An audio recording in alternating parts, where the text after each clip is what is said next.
In die Tonnel Sportnuus gaan ons na die golfbaan en dit is Engeland se Aaron Ray wat die afgelope naweek 'n indrukwekkende wen gehad het in die Abu Dhabi kampioenskap en hy het dit gewen in 'n uitspeel teen Tommy Fleetwood. En 'n goeie nuus vir Aaron Ray is hy het 7 plekke verbeter op die wêreldranglyste. Dit is die mans wêreldranglyste hierdie week. Hy's op van 30ste in die wêreld na 23ste tans in die wêreld.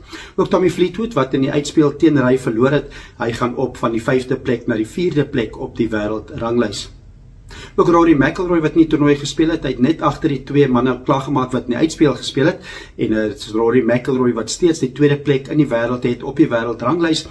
Die nommer 1 plek in die wêreld is nog steeds Scottie Scheffler van Amerika na 'n briljante seisoen van Scottie Scheffler waar hy grootliks gedomeineer het in wêreldgolf.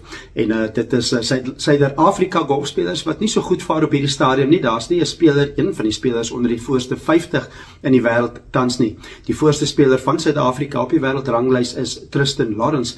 Hy is 63ste op die wêreldranglyste en dan sit Garrick Higgo wat 67ste is en Aldrich Potgieter, hy is 72ste op die wêreldranglyste tans. So die volgende toernooi op die DP Wêreldtoer is die DP World Tour Championship en dit is die beste 50 spelers op die Europese toer wat daar gaan speel.